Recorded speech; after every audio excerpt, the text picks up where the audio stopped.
Olá, pessoal, boa noite.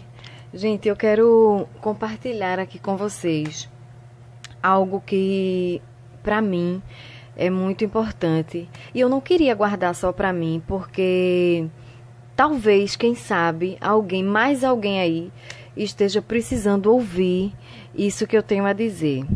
Gente, eu tive um sonho há alguns dias atrás, né? Eu sei que muita gente não acredita em sonho, mas eu particularmente acredito que quando o Papai do Céu quer falar com a gente, não importa, ele fala de diversas maneiras, inclusive por sonho. Então, eu tive um sonho, gente. Vocês vão ver aí que o vídeo tá um pouquinho grande, mas vale a pena, vale muito a pena assistir até o final. Eu sonhei outro dia que eu estava em casa e de repente eu via uma movimentação de pessoas, todo mundo saindo de suas casas, e eu saía da minha varanda e ia observar aquele tumulto que estava havendo ali fora de casa. E eu notei que as pessoas estavam seguindo em uma direção. E eu, curiosa, muito curiosa, fiquei muito curiosa, normal, eu saí de casa e fui acompanhar aquela multidão que estava se dirigindo para aquele local que eu não sabia o que era. Então, de repente, a gente chegava num lugar que eu não sabia, onde dizer a vocês onde era que a gente estava, assim, certamente. Mas eu sei que era um lugar muito grande, muito amplo. E quando eu olhava para trás, eu sentava lá e ficava aguardando igual a todo mundo, não sabia o quê. E quando eu olhava para trás, gente, atrás de mim, tinha um mar de pessoas. Vocês, quando vão à praia, igual a minha, não tem o hábito de ficar olhando assim, aquela imensidão do mar. A gente olha para o mar, não tem fim, não é? É tanta água, não tem fim. Do mesmo jeito, quando eu olhava para trás, que via aquela multidão de pessoas, gente, era tanta gente que não tinha fim, era muita gente. E a gente ficava ali sentadinho esperando alguma coisa, tava um tumulto. E de repente, a gente ali esperando o céu, gente. Ele aparece, surge, né, no céu um clarão enorme. E daquele clarão, gente, surgia um ser, né, ele vinha se aproximando da gente. Gente, um ser, a gente não conseguia ver o rosto dele, brilhava tanto o rosto dele. Gente, eu me arrepio quando eu lembro disso. O rosto dele brilhava tanto que era impossível a gente ver. E a roupa dele era tão branca, minha gente, que brilhava de tão branca que era, branca, branca. Eu nunca vi uma roupa tão branca igual aquela. E o que eu achei mais interessante é que quando ele descia, ele não encostava no chão, não. Ele ficava assim sobre as nuvens mesmo, assim, a uma distância do chão. Mas ele não encostava os pés no chão, não.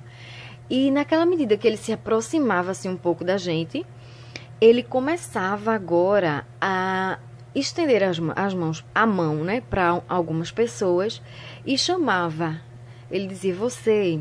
E quando ele chamava a pessoa, ele direcionava a pessoa a seguir por um caminho que ele mostrava assim com a mão. Ele chamava a pessoa e mostrava a pessoa assim para ir para aquele caminho. Gente, o caminho era estreito, muito estreito. Só dava para passar uma pessoa por vez. O caminho era bem simples, mas era muito bonito. No final daquele caminho, a gente não conseguia ver o final, a gente só conseguia ver uma luz imensa lá embaixo. Era uma coisa linda, apesar de simples e muito estreitinho.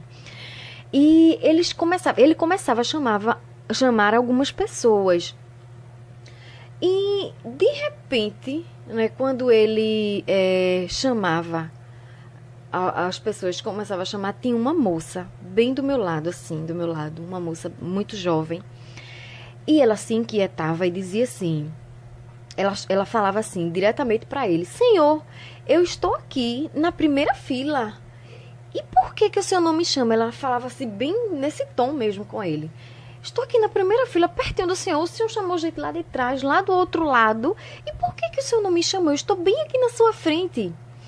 Gente, ele virava para ela e falava assim para ela. Eu quero dizer para vocês, minha gente, que eu tenho 32 anos. E na minha vida, eu nunca vi uma pessoa com uma voz daquela. Eu não sei explicar, porque as minhas palavras são insuficientes para explicar como era a voz daquele homem. Gente, que voz maravilhosa de se ouvir. E ele virava para ela e dizia assim para ela: você não. E ela dizia assim: por que que eu não vou? Aí, naquele momento, gente, abria-se nas nuvens, assim, uma espécie de tela gigante, uma espécie de telão. E naquele telão mostrava aquela moça chegando da escola, com a farda da escola. Gente, a gente via tudo claramente. E ela chegava da escola e colocava a bolsa, a mochila dela, em cima da mesa da cozinha. E a mãe dela estava terminando o almoço, aprontou o almoço, tirou a bolsa dela da mesa e colocou no armário para colocar o almoço na mesa. E quando aquela menina voltava para a cozinha para pegar a mochila dela, que não encontrava na mesa, aí ela olhava para a mãe e dizia assim: cadê a minha mochila que estava aqui? Gritando com a mãe. Aí a mãe dizia assim: filha, eu peguei sua mochila porque eu vou colocar o almoço. E tá ali no armário, coloquei ali no armário. Gente, ela pegava a mochila, colocava assim, abraçava a mochila assim e dizia: eu mandei você pegar a minha mochila. Eu mandei você pegar a minha mochila e tirar a minha mochila de onde eu coloquei. Deixa eu lhe dizer uma coisa: nunca mais você e ninguém aqui nessa casa pegue nada do que é meu. Essa mochila é minha e eu não quero que ninguém pegue. Entendeu? E a mãe dela ficava assim meio triste. E naquele momento, o telão desaparecia e o Senhor virava para ela e dizia assim: os avarentos de coração não têm parte comigo. E, gente, ela começava a espernear, a chorar, pedir perdão. E o incrível, gente, é que todo o desespero dela não comovia ele. Simplesmente ele ignorava, ele virava para outra pessoa e chamava outra pessoa. E ali ele ia escolhendo um, escolhia outro e ia escolhendo. E, de repente, um cidadão que estava atrás de mim, ele se inquietava também e dizia assim: senhor, o senhor chamou todo mundo aí?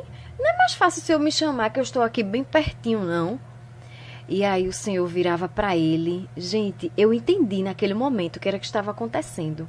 Não tinha como a gente não entender que era Jesus que tinha voltado e estava escolhendo as pessoas que ele queria levar. E aquele cidadão, ele se inquietava e perguntava para ele, e ele virava para o cidadão, para o Senhor, e dizia assim: você não. E ele dizia: gente, por que eu não vou? Surgia de novo, gente, o telão, né, lá no ar. Eu não sei explicar, eu estou explicando da forma que eu sei, mas só sonhando, gente, para entender assim profundamente. Eu sei que surgiu o telão, e no telão todo mundo via aquele moço, aquele cidadão dormindo em casa com a esposa. E em uma determinada hora da noite, a esposa adormecia e ele trocava de roupa, de pontinha de pé, de fininho, e atravessava a rua e ia se encontrar com outra mulher. Quando passava isso, o telão se fechava e o Senhor voltava para ele e dizia assim, com aquela voz suave, meiga, dizia assim: os adúlteros não têm parte comigo. E ele começava a espernear, mais uma vez a chorar e pedir perdão. E o Senhor ignorava aquele desespero dele, o Senhor ignorava. E começava a chamar outras pessoas.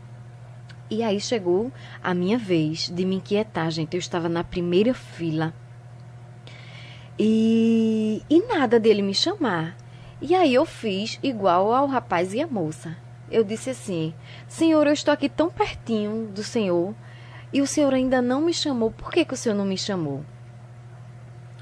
Gente, para minha surpresa, ele dizia assim para mim: você não. E aí eu dizia, eu me emociono muito, gente, quando eu lembro disso, porque só quem sabe é quem passa aquele momento. Foi muito real para mim. E quando ele dizia para mim, você não, aparecia o telão. E quando eu observava o telão, eu caía de joelho. Eu já estava sentada, mas eu me ajoelhava naquele momento e dizia assim. Eu olhava para ele e dizia assim, num desespero tão grande, minha gente: Senhor, eu não estou acreditando que o Senhor vai me deixar aqui por causa dessa besteira. Senhor, essa moça que está do meu lado fez algo grave. Esse rapaz que está atrás de mim, ele fez uma coisa grave. Mas isso aí não é grave. Isso não é nada, isso é uma coisa simples, Senhor, por favor. Eu não mereço ficar aqui por causa disso, isso é nada. E ele virava para mim e mais uma vez ele me respondia: você teve todo o tempo do mundo para se corrigir e não se corrigiu. Agora é tarde demais. E eu me esperneava, eu chorava, gente, e ele me ignorava e começava a chamar outras pessoas. Gente, quando aquele chamado acabava, o céu se fechava e a gente não via mais aquele caminho. Eu olhava para trás, desesperada, e ouvia o desespero da multidão. Você viu aquele mar de pessoas que eu mencionei no início do vídeo? Ele continuava praticamente o mesmo. Ou seja, pouquíssimas pessoas dali, daquela multidão incontável de pessoas, conseguiria sair dali e ir para passar por aquele caminho que ele tinha orientado as pessoas a seguir. E eu era uma das pessoas que também não ia. Gente, quando tudo acabava, o mundo virava um caos. Era muito desespero, era uma gritaria muito grande, as pessoas não sabiam o que fazer nem para onde ir. E naquele momento eu acordei desesperada, eu acordei o meu marido, contei para ele o desespero que eu senti. E eu ali, gente, eu entendi que Papai do Céu queria sim falar comigo alguma coisa. E com isso, eu não consigo lembrar, né? O mais intrigante é que eu não consigo lembrar o que eu via no telão que era tão simples e que era uma besteira. Eu só lembro que era uma besteira. E isso me fez entender que às vezes a gente pensa que está fazendo algo simples, que a gente não está fazendo nada de errado, mas que para Deus aquilo ali é grave. Então, eu entendi que era o momento de eu fazer uma autoanálise e tentar descobrir dentro de mim mesma o que é que não está, que eu estou fazendo, que não está de acordo com a vontade de Deus. Então eu não quis guardar, gente, isso para mim. Eu quis passar para as pessoas, porque é um alerta. As pessoas estão deixando de amar o próximo, não tem mais amor pelo próximo. As pessoas estão matando, estão adulterando, estão fazendo tudo com muita naturalidade e não estão lembrando que Deus está olhando e que no dia do juízo, que tristeza que não vai ser. Então, que nós possamos fazer uma autoanálise e refletir um pouco, gente, só isso. E descobrir o que é que Papai do Céu não está gostando em mim e o que é que eu posso mudar. Porque eu não quero ficar aqui não, pessoal. Quando Jesus voltar, eu quero ir embora com ele. Porque ficar aqui vai ser terrível. Eu acordei num desespero só. E até hoje eu nunca mais esqueço a agonia de quem ficava. Então eu quis compartilhar com você. Compartilhe com pessoas que você acha que precisa ouvir isso. E que o Senhor possa nos orientar a melhorar a cada dia. Então fiquem com Deus Um abraço e até um próximo vídeo.